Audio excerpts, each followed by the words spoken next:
Marcus Chen sat in the corner booth of the small family diner, desperately scanning a crucial contract written in Georgian, the rare Kartvalian language from the country of Georgia that would finalize a $50 million merger he'd been negotiating for 6 months. And his translator had just called to say she was stuck at the airport 3 states away with canceled flights. And the Georgian business partners were arriving in 2 hours, expecting signed documents. And Marcus was about to lose the biggest deal of his career when the waitress who'd been refilling his coffee, a tired-looking woman in her mid-30s, named Sarah Chen, no relation, despite the shared last name, glanced at the contract and quietly said, in flawless Georgian, "You've got the declensions wrong in paragraph 7. That's not saying what you think it's saying. It's actually granting them intellectual property rights you probably don't want to give." And Marcus looked up at her in shock, at this woman in a stained apron with exhausted eyes and calloused hands, and asked the question that would change both their lives. How does a waitress speak fluent Georgian?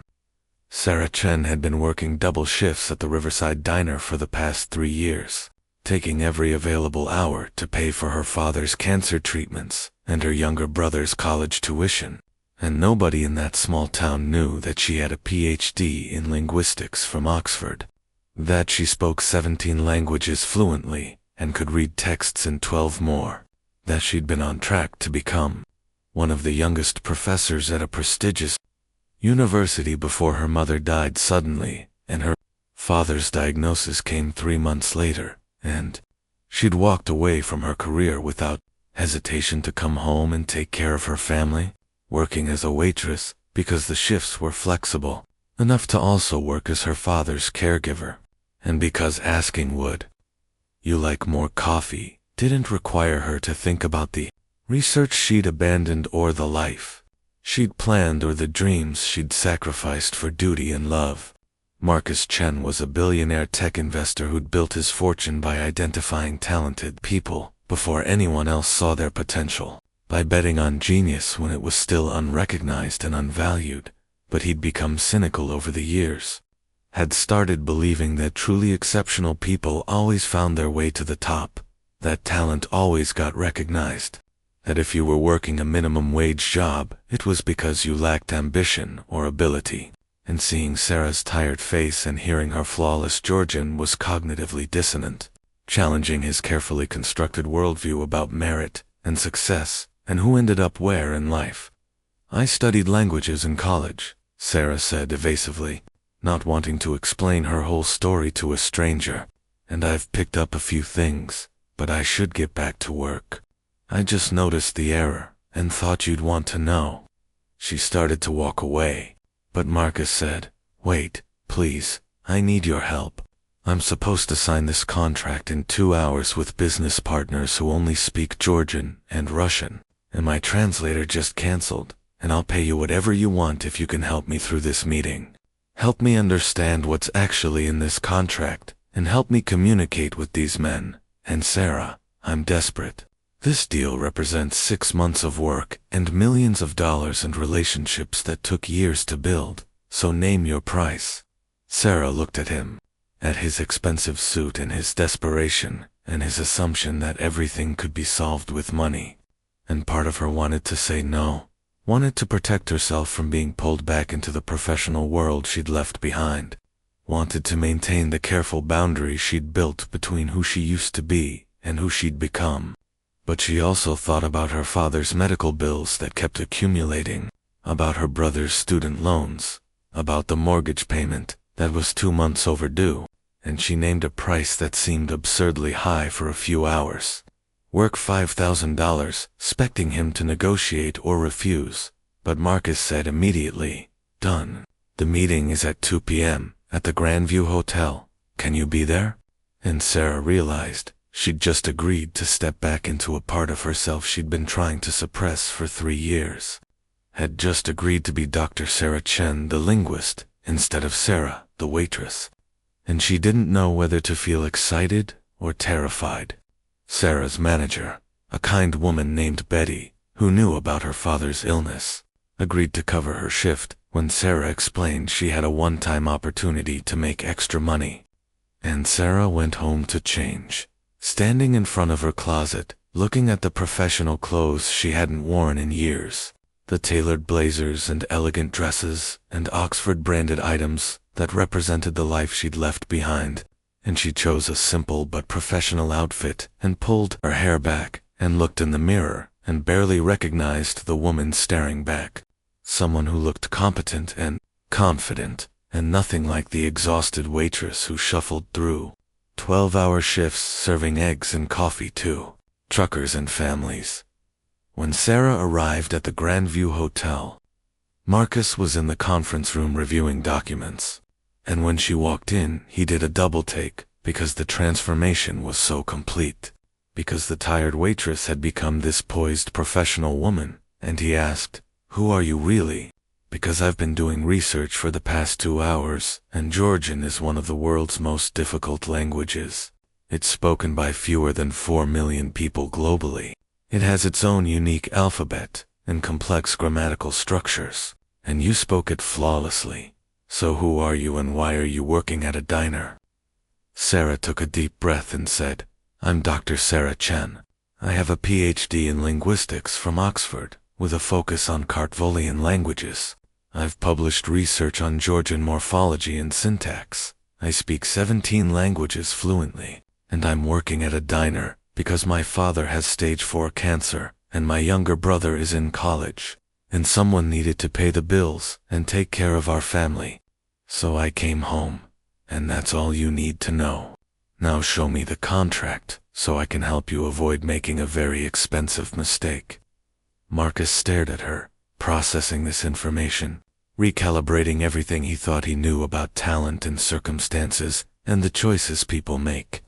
And he handed her the contract, and Sarah spent the next 45 minutes going through it, page by page, explaining not just what the words said, but what they meant in cultural and business context, identifying 3 major issues that would have been disastrous for Marcus if he'd signed without understanding. And her analysis was so precise, and her explanations so clear that Marcus realized he wasn't just getting a translator. He was getting the kind of strategic insight he usually paid consultants $50,000 to provide. And he'd gotten it for $5,000 from a waitress because he'd assumed that's all she was worth. The Georgian business partners arrived, 2 serious men in their 50s, named Georgie and Levin, who spoke no English. And Sarah greeted them in Georgian with the proper formal registers. And Marcus watched as her entire demeanor changed, as she became this skilled diplomat, navigating between languages and cultures, making both sides feel heard and respected, catching nuances in the Georgian men's concerns that Marcus would have missed, suggesting solutions that honored everyone's interests. And the negotiation that Marcus had thought would take hours was completed in 90 minutes with everyone satisfied. And as the Georgians were leaving, Georgie said something to Sarah in Georgian, and she laughed and responded. And after they'd left, Marcus asked what was said, and Sarah translated. He said, "You're lucky to have such a brilliant colleague.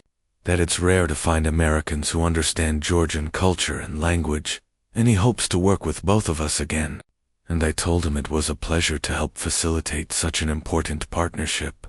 Marcus sat down heavily, the signed contracts in front of him representing the biggest success of his year.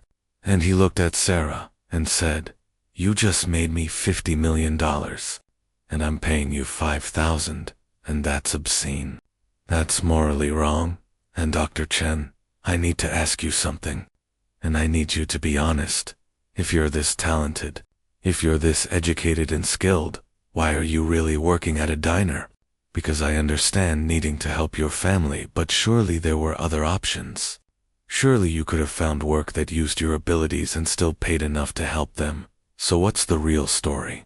Sarah felt her defenses rising, but also felt exhausted from maintaining the pretense, from hiding who she was, from pretending that she was fine with the life she'd been living.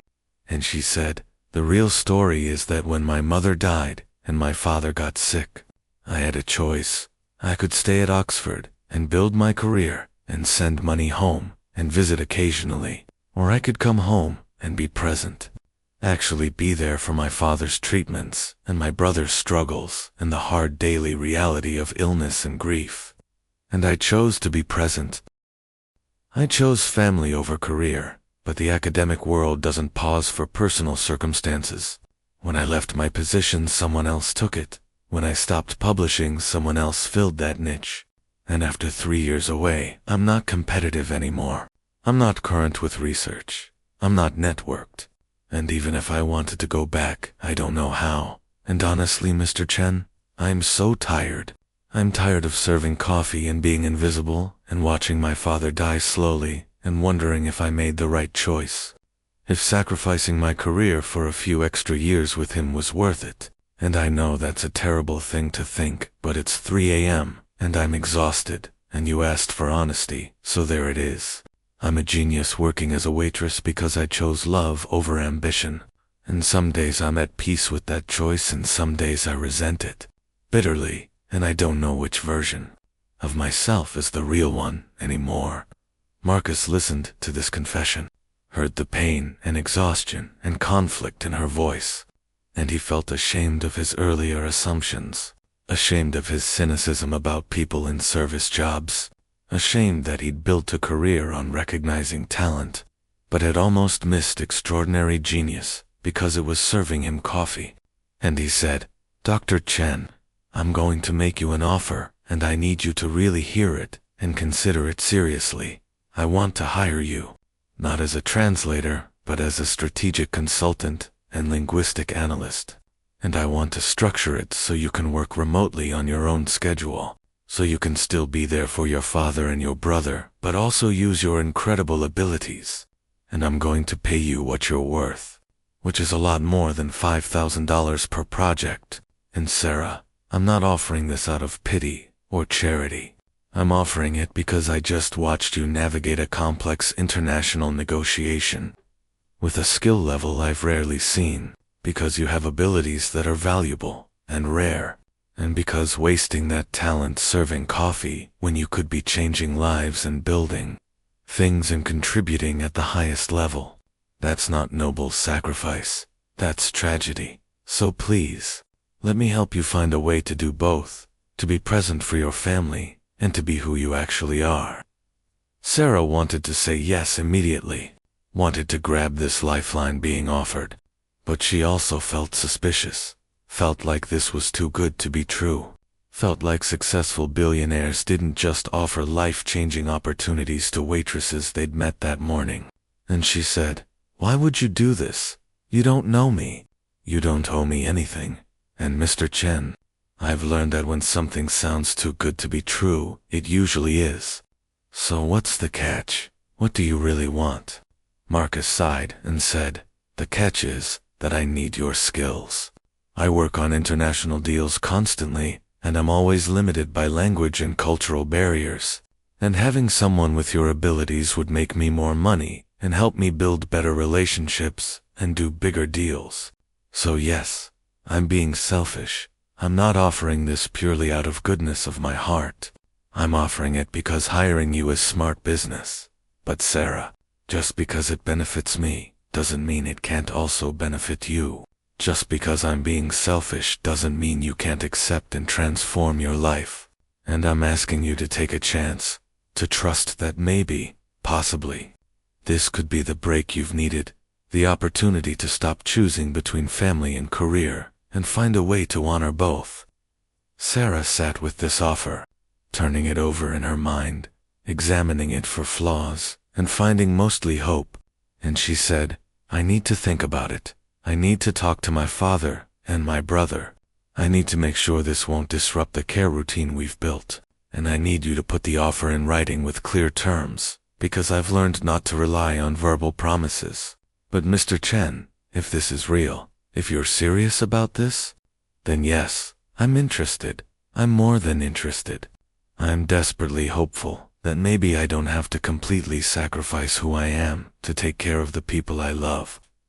Marcus wrote up a formal offer that night, outlining a consulting contract with a generous retainer and per-project fees, with flexible scheduling and remote work and the understanding that family emergencies would take priority.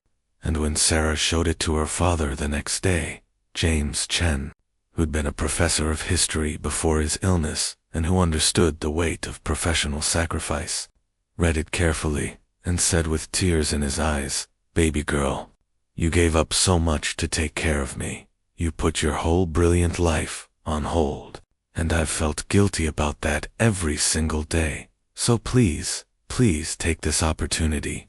Do this work, be who you're meant to be. You can still be here for me.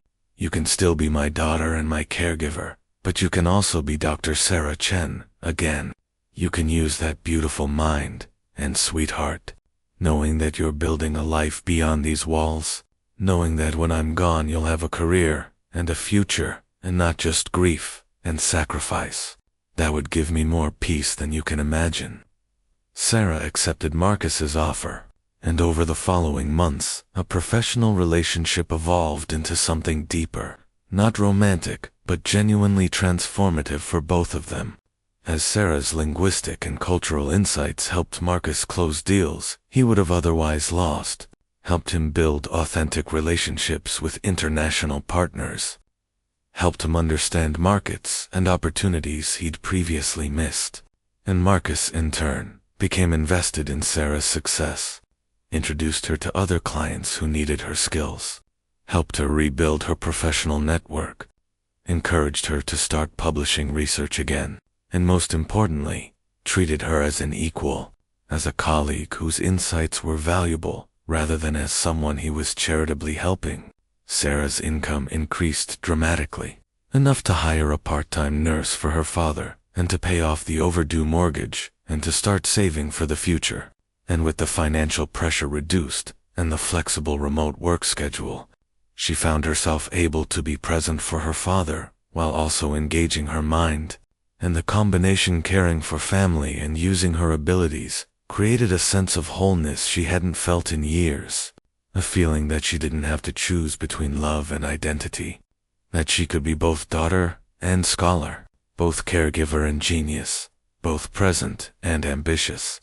Marcus, watching Sarah's transformation, found his own cynicism dissolving, found himself re-examining his assumptions about success and talent and the invisible people who made his comfortable life possible.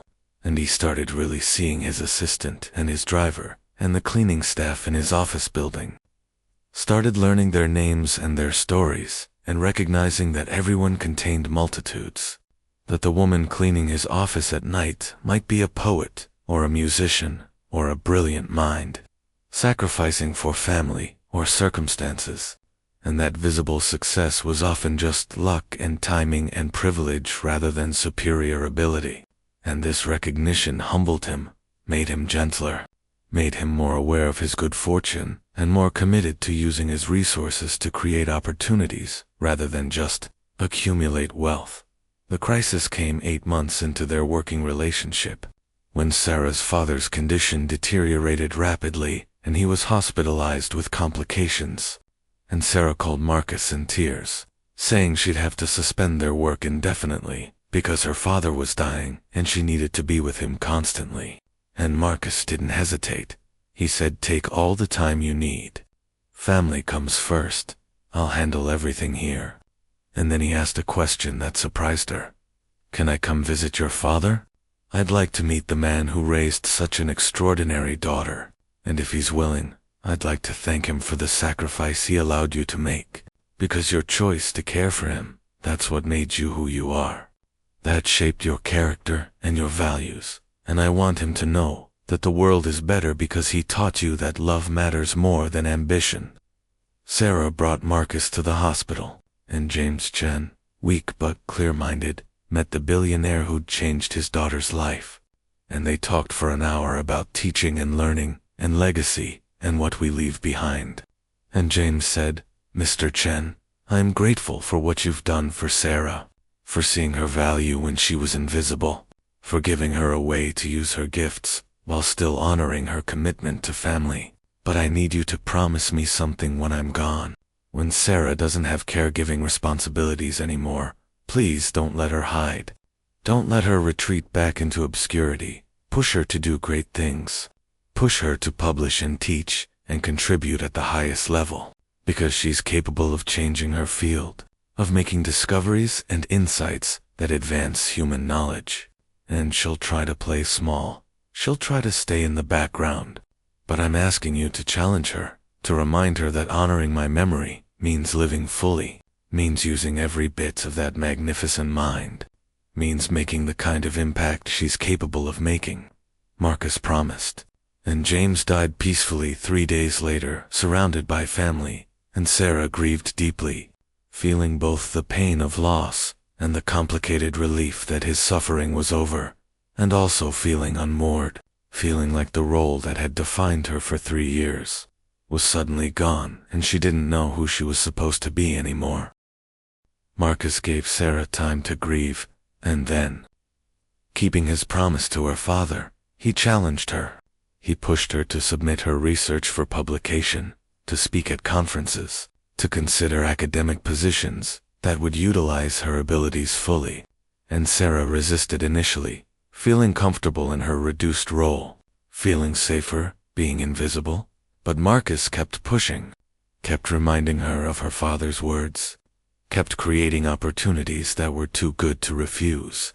And gradually Sarah stepped back into her full identity, published papers that were immediately recognized as groundbreaking, was invited to join a prestigious research institute, was offered a professorship that came with flexibility and resources and the kind of intellectual community she'd missed desperately.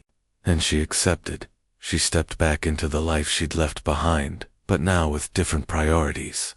Now understanding that success without love was empty, but also that sacrifice without self was unsustainable. That the goal was integration, not martyrdom. Was honoring all parts of herself rather than choosing one identity over another. Marcus attended Sarah's first public lecture as a professor, sitting in the back of the auditorium watching her command the room, explaining complex linguistic concepts with clarity and passion. And he felt proud, felt like he'd been part of something meaningful, felt like recognizing her genius that day in the diner had been the most important investment he'd ever made. Not because of the money she'd made him, though, that was significant, but because helping hidden talent become visible, helping someone trapped by circumstances find their way back to their calling, that mattered more than any business deal. That was the kind of success that actually meant something. Sarah, from the podium, spotted Marcus in the audience and smiled, remembering the exhausted waitress she'd been, remembering the moment her life had changed because someone had actually seen her, had looked past the apron and the tired eyes to the person underneath. And she thought about her father's final words about living fully and making an impact. And she dedicated her lecture to his memory, to the man who'd taught her that love was worth any sacrifice, but that the people who truly love us want us to be fully ourselves, want us to use our gifts, want us to shine as brightly as we're capable of shining, and that the goal of life isn't choosing between love and ambition, or family and career, or duty and dreams. The goal is finding ways to honor all of it, to be complicated and complete, to serve and to lead, to sacrifice and to achieve, to be both the daughter who shows up for her dying father and the scholar who advances human knowledge. And that integration, that wholeness, that's what her father had wanted for her. That's what Marcus had helped her find, and that's what she was committed to modeling for the next generation, especially for young women who thought they had to choose, who thought loving their families meant abandoning their ambitions, who thought being smart meant being selfish. Because it was possible to be both brilliant and devoted, possible to have a career and a heart, possible to change the world and take care of the people you love. It just required support and flexibility and people who saw your full humanity instead of reducing you to one role or one identity. Years later, when people asked Marcus about his most successful investment, they expected him to talk about tech startups or real estate or international mergers, but he always said, "My most successful investment was $5,000 I paid a waitress to translate Georgian, because that investment taught me to actually see people, Taught me that genius doesn't always look like I expect it to look. Taught me that the most valuable people in any organization are often invisible. And that changed how I do business, changed how I treat people, changed my entire understanding of what it means to be successful.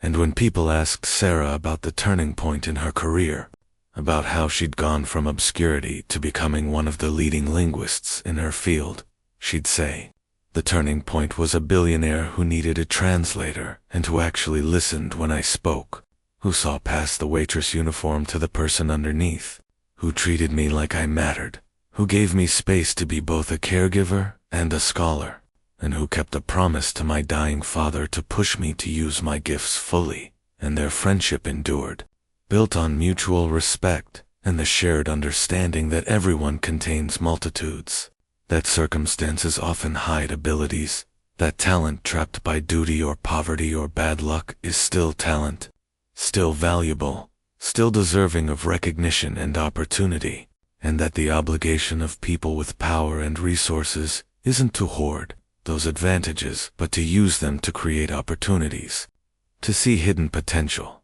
to invest in people who haven't had chances, to remember that the waitress refilling your coffee might be a genius, the janitor cleaning your office might be a poet, the cashier ringing up your groceries might be a musician, and everyone, absolutely everyone, deserves to be seen and valued and given the chance to be fully themselves. And in the end, the story of Marcus and Sarah wasn't really about business or translation or even about hidden genius being discovered.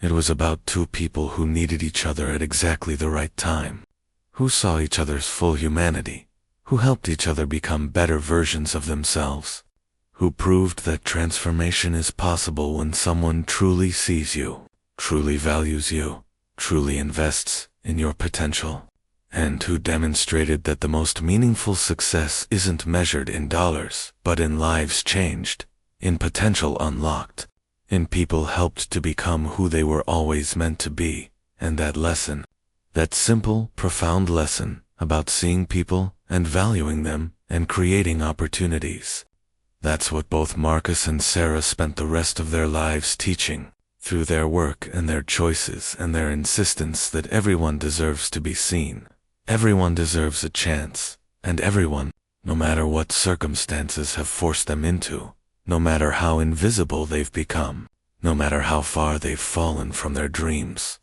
everyone still contains the potential for greatness, still deserves dignity and respect, still matters infinitely more than their job title or their current circumstances suggest. And recognizing that truth, honoring that truth, investing in that truth, that's what changes the world. One person at a time, one opportunity at a time, one moment of actually seeing someone at a time.